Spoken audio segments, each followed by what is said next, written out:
Lo tenemos hoy a una persona que lo estaba buscando hace mucho tiempo, porque siempre es muy grato hablar con él.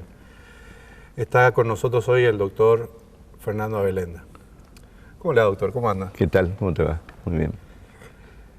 ¿Le gusta este lugar a donde vamos a conversar hoy? Me encanta, me encanta. Es un lugar emblemático de Corrientes, el Vera, ¿no? El Teatro Vera. ¿Suele venir acá? Sí, mucho. ¿Y qué recuerdos tiene? ¿Alguna vez estuvo acá haciendo algo Mira, arriba? en general los músicos clásicos, los que vienen acá, los músicos clásicos tienen la costumbre de no hablar cuando tocan, o sea, hablan a través de su música en general. Pero yo tuve oportunidad de ver una vez a una chelista, polaca ella, que toca acá y cuando termina de tocar, cuenta, habla y dice lo que fue para ella la experiencia de tocar en un teatro así. Es como primero la sorpresa de encontrarse con un teatro con esta acústica y con este buen gusto, ¿no? Y a mí me emocionó eso, ¿no? Me emocionó saber, me agarra esta cosa de sentir como propio lo que hicieron otros, ¿no? ¿Quién es Fernando Abelenda? Mira, voy a empezar por la parte de lo que hago, digamos, de lo que de alguna manera me marcó a mí, que es la cuestión del psicoanálisis, ¿no? O sea, yo primero me recibo de médico, había como una especie de decisión casi sin pensar de ser médico, o sea que yo no tuve ese conflicto que tienen los adolescentes de ver si, no, yo fui médico. Y mi crisis empieza cuando yo estoy ya de médico en el Hospital de Clínicas de Buenos Aires, ¿no? Y ahí empiezo yo un análisis personal y empieza, en realidad yo creo que empezó antes, ¿sabes? Que es el impacto que te produce la ciudad de Buenos Aires, ¿no? O sea, yo creo mucho en eso, en que las ciudades son, la diversidad de las ciudades, los discursos entrecruzados, el pensamiento crítico, las propuestas culturales de una gran ciudad, me modificaron. Y yo empiezo ahí un análisis y de ahí decido lo que va a ser el corazón de lo que yo considero es lo más mío, que es el psicoanálisis, ¿no? ¿Y qué es el psicoanálisis? Y el psicoanálisis, me encanta la pregunta porque habitualmente no me la hacen. El psicoanálisis primero es una disciplina, o sea que no es parte de la medicina, no es parte de la psicología. Esto nace con Freud y te juro, Pepe, cuando yo me puse en contacto con la obra de Freud, yo pensé así, locamente, que el psicoanálisis había sido inventado para curar la locura de Corrientes, algo así, que era la mía, ¿no? Que era la mía. Pensé eso, pensé que el psicoanálisis es una disciplina que apunta, por empezar, a lo inconsciente, ¿no? O sea que ahí en el siglo XX, sobre todo, apareció picando en punta la idea del pensamiento racional. Y Freud es el que le aporta esa cuota y dice, esperen, esto del hombre del conocimiento, hay una parte que no conoce, una parte oscura. Y esa parte oscura le llamó inconsciente y que tenía un método Freud para hacerlo salir, digamos, ¿no? Y en todo caso, ¿para qué sirve la Y bueno, sirve porque moviliza y permite que las personas se apunten a su deseo, que te diría es lo opuesto casi a los discursos un poco tontos e imbéciles que hay sobre el discurso de la felicidad, de ser felices y comer perdices. No, apunta al deseo, apunta al deseo. El deseo no necesariamente es la felicidad, jajaja. Pero el corazón del psicoanálisis es que se entrama en la ciudad. Fíjate, vas a ver que en una sociedad conservadora como es Corrientes, el psicoanálisis uno podría pensar que no tiene cabida, pero el psicoanálisis nació en una sociedad victoriana. El psicoanálisis nace en una sociedad conservadora, en una sociedad que oprimía a sus mujeres a través de un diagnóstico, que era el diagnóstico de histeria. La medicina de la época de Freud, aplacaba a esto que decían las histéricas, ¿no? Y entonces fue Freud el primero que de alguna manera le da voz, ¿no? Por supuesto que despertó lo que vos decís, como miradas de suspicacia, de sospecha y todo el tiempo, ¿no? O sea, como algo inquietante que venía a traer Freud, porque la idea era como que el pensamiento racional es como que, bueno, conocemos todo y tenemos la posibilidad. ¿Y en qué, desde el punto de vista racional, Sí. en qué estadio están los estudios de la mente? Claro, te digo, en la actualidad hay un montón de estudios de la mente, así de lo que serían las funciones mentales, ¿no? Pero el psicoanálisis se sitúa en ese límite donde está algo así como lo orgánico y algo así como lo espiritual, la psique, digamos, que antes tenía una versión como que era el alma, digamos, ¿no? Y entonces, el psicoanálisis, por supuesto que no se pelea con esos avances, pero pone un marco distinto, es como, abre un espacio que es el espacio de la experiencia humana, ¿no? Que ya no es biológico solamente y que no es fácil de capturar. Yo creo que ahí se sitúa el psicoanálisis. ¿Qué es la angustia? Bueno, te digo lo que decía Lacan, Jacques Lacan, que la angustia, por empezar, tomó de los existencialistas la idea de la angustia.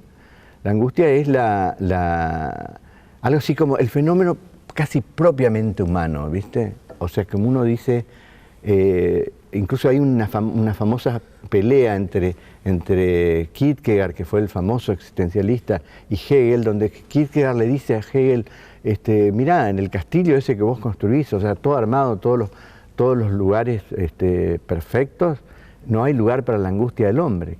La angustia del hombre es como, y decía Lacan, es el afecto que no engaña.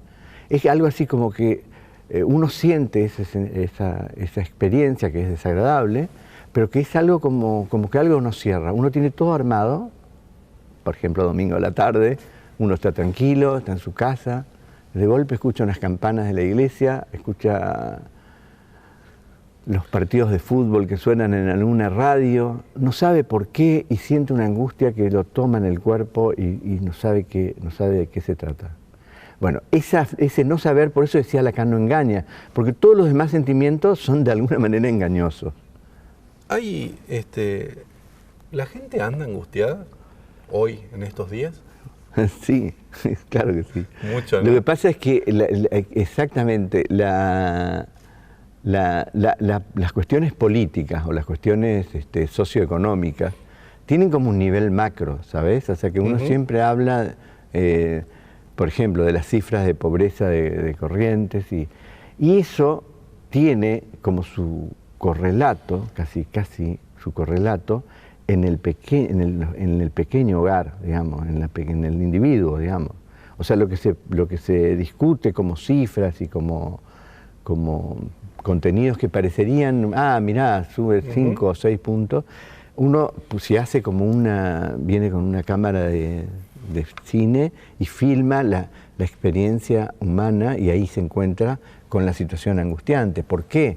Y porque si bien es cierto que la sociedad contemporánea ha desterrado la idea esa de que el pater familias sea el encargado de la familia, pero lo cierto es que cuando un pater familias no tiene trabajo o cuando el trabajo que tiene no le alcanza para llegar a su casa, esa función se ve brutalmente afectada, brutalmente, O sea, un padre de una familia desocupado que no trae el dinero empieza a perder autoridad. Primero aparece comprensión, pero después empieza a pensar que la culpa es de él. Eso en general, la angustia social, digamos, que podríamos llamarlo así, ¿es parte de una queja general? ¿Es de nuestra época o es inherente al hombre? Sí, hay algo inherente al hombre, pero no voy a caer, ¿querés que te diga, Pepe? No voy a caer en la cobardía de decir que es algo así que siempre fue así, digamos, no.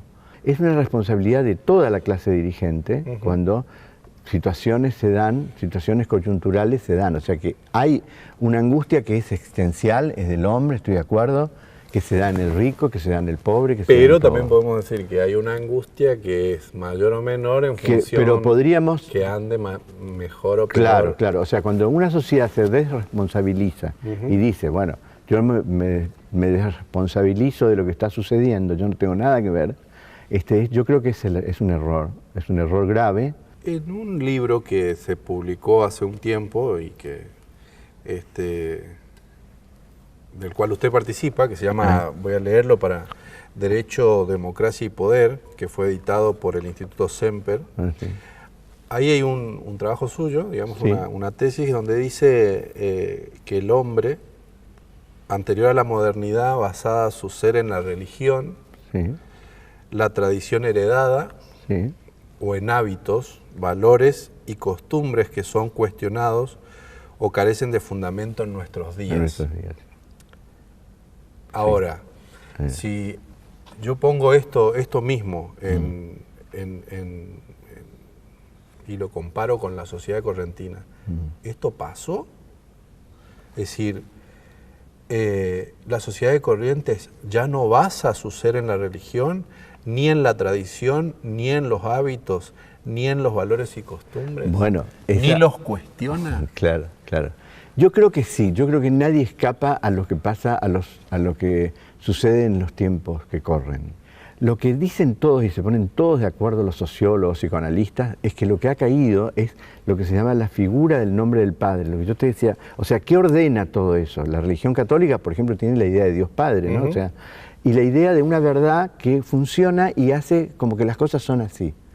Lo que define al siglo XX, y te diría que sigue todavía, es que esos valores han caído. Y en las sociedades como Corrientes, yo creo que sea que apunta a tu pregunta, ¿no?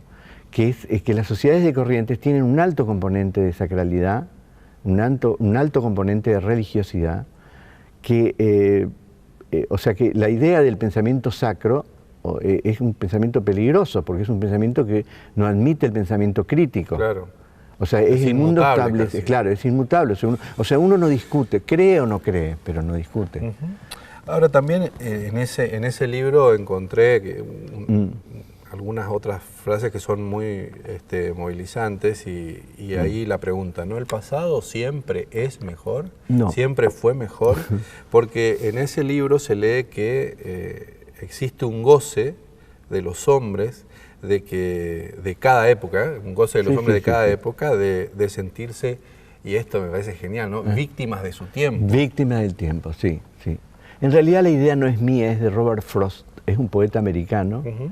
que dice eso, ¿no? Como que cada época tiene la percepción de vivir en el peor de los mundos posibles, ¿no? También está el pensamiento a veces, también tonto me parece, de pensar así al modo que se burla el Cándido, ¿no? Cándido, que dice, bueno, estamos siempre en el mejor de los mundos posibles, no creo. Sí.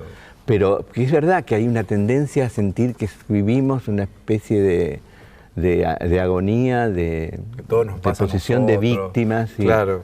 Que el psicoanálisis va muy en contra de esa posición de víctimas, ¿eh? ¿Por qué? Y sí, porque es una posición de inocencia, o sea, te saca la responsabilidad, porque en tanto vos sos víctima, no sos responsable de nada. Bueno, después está el discurso que es muy común ahora, que es el discurso de las corporaciones y también de las corporaciones políticas, digamos, Ujú. ¿no?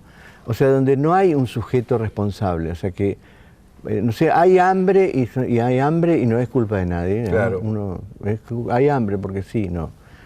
Y entonces, en las corporaciones también, o sea, uno ve en las corporaciones que manejan el mundo un poco, hay errores por ahí, no sé, matanzas inclusive, y que uno no va al gerente y el gerente no es responsable. No. Y dice, no, yo no tengo nada que ver, es una cadena De de hecho, si mando, vos escuchás- es como una especie de un psicópata, eso se llama en psiquiatría, le llaman psicopatía. Y acá nosotros, yo no me voy a sacar el cuerpo a la bala, ¿no? Pero escuchás en los medios, los periodistas y algunos dirigentes que dicen, por ejemplo, que los precios andan locos, digamos, ¿no? Como Claro, que si como la si yo inflación solo- galopante exactamente. no es responsabilidad de nadie, ¿no? Exactamente. Es los precios locos. Claro, claro.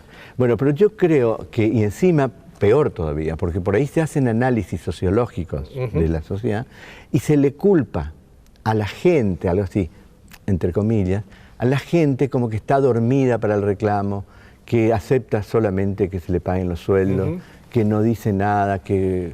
Cuando en realidad lo que se desconoce es que hubo toda una política de sometimiento, Exacto. o sea, yo alguna vez lo dije, son políticas errantes, son cautiverios que silencian, que dejan a la provincia, al provinciano en un terreno de que a nadie le importa. Hay otra frase que me gustaría compartir con todos, de ese libro de Derecho, Democracia y Poder, que dice que las experiencias democráticas, porque esto me parece que es fundamental, muestran que hay un conflicto permanente entre el poder político de la democracia y el interés del poder real. Ahí tenemos dos cosas, ¿no? Sí. La política y el poder real. Las más de las veces el poder político queda reducido a garantizar los beneficios del poder real. Exacto, el poder económico. Pero es interesante ver cómo cuando se presentan los conflictos, el poder económico, a través de los medios de comunicación, desprestigian al poder político. ¿Vos ves acá también que pasa eso? Sí, siempre pasa eso. Y fíjate, vas a ver que dicen que el poder, algo así como es un dicho eso, pero es un dicho que está instalado como corazón, como que el poder y la duración en el poder desgasta al político. Cuando en realidad lo que hace el poder económico es el que desgasta.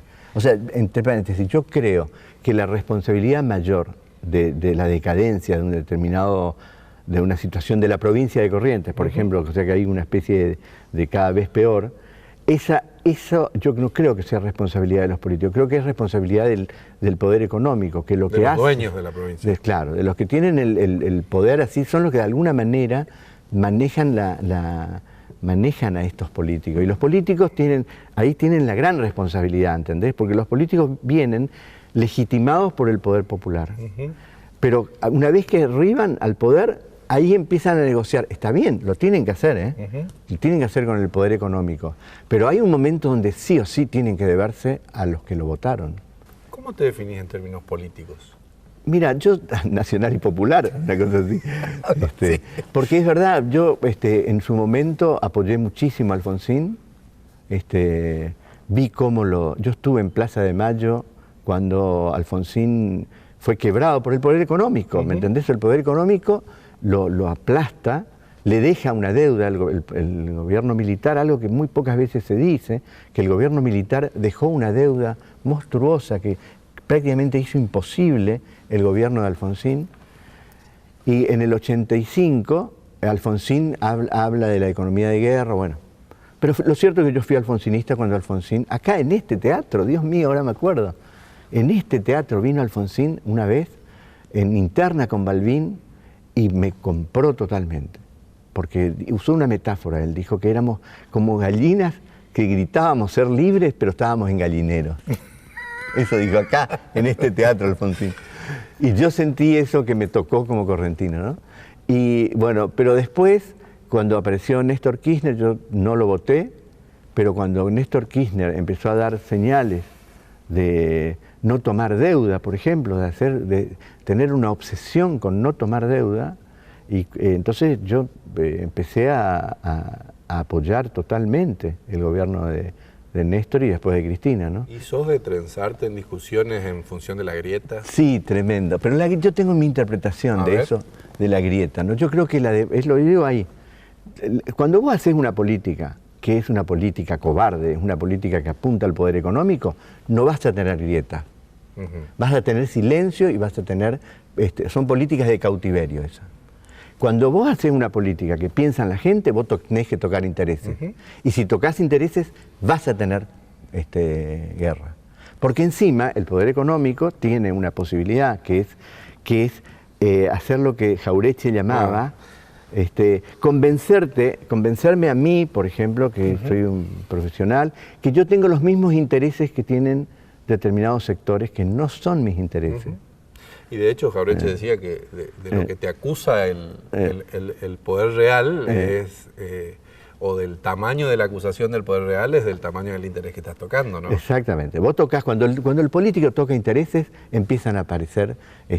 Mira, estuve leyendo en el libro de Altamirano, en La Argentina como problema, un trabajo que habla sobre los primeros ataques que recibió Irigoyen.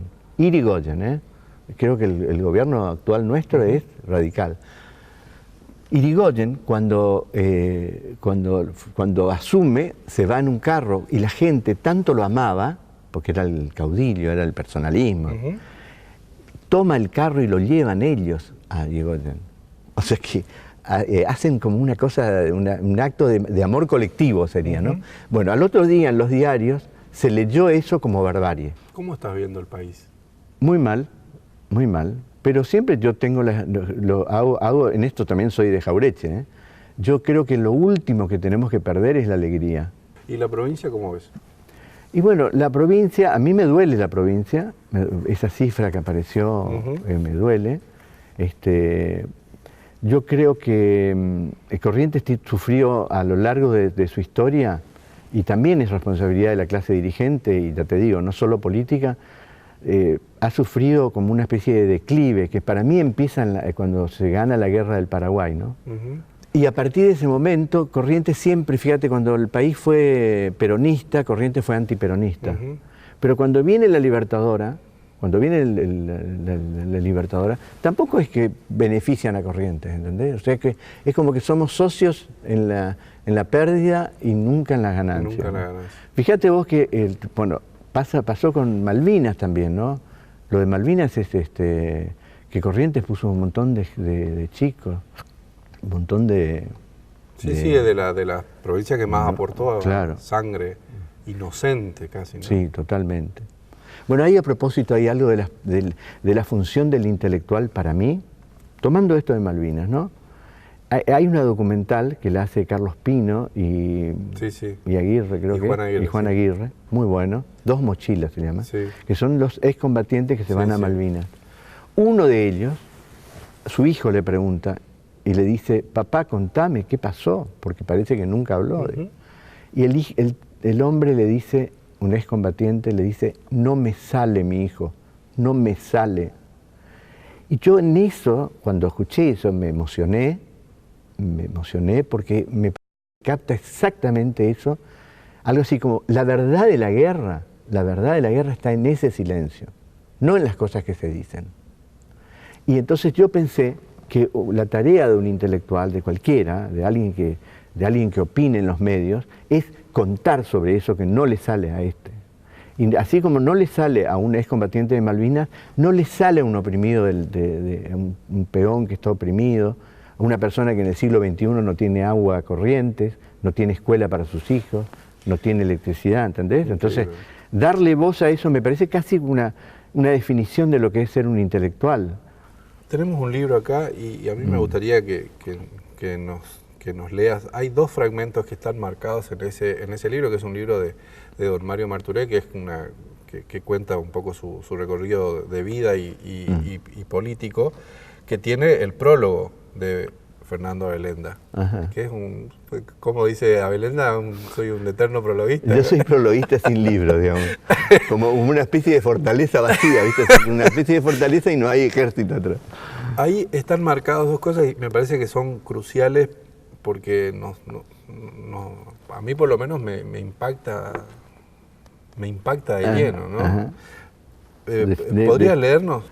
Muchas veces he pensado que vivimos en una sociedad que se jacta de sus tradiciones y de su identidad, como si los hombres y las mujeres de estas tierras estuviéramos condenados a ser idénticos a nosotros mismos.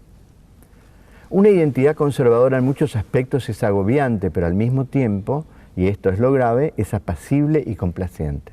Un ser correntino al que se le rinde pleitesía y se lo llena de atributos positivos, de adjetivos altisonantes en poemas y relatos, pero que esconde un sentimiento atávico e inveterado de minusvalía. La nuestra es una sociedad que se nutre de contradicciones. Por un lado, reivindica los valores cristianos y por otro, exhibe niveles de injusticia social y de pobreza indignantes. Qué bárbaro, ¿no? A mí me parece que el libro de Marturé habla un poco de eso, o sea, Marturé se sitúa en ese sentido como alguien que le da voz a un Corrientes que en general no tiene voz, ¿no? Y también escribiste esto. Alguna vez pensé que vivir en una provincia marginal, periférica a los centros de poder, era aceptar estar en el bando de los derrotados, de los sin nombre, de los que bailan en la oscuridad, de los sudados, de los que no merecen ser recordados, como si ser parte de esas tierras fuera, o de estas tierras, fuera aceptar las gracias y las desgracias de la tierra natal. Claro. Pero esto es feroz. Claro. Es que la identidad, vos a propósito hoy me decías, pues parece como que se puede hacer un bucle, ¿no? Y continuar con esto, de qué significa ser moderno hoy, o sea, qué significa ser moderno, qué pasa con la sociología de los sujetos, y es la caída, es el tema de la cosa cambiante, del hecho cambiante, o sea que incluso vas a ver que hay miles de libros de autoayuda, yo por ahí no estoy de acuerdo, sí.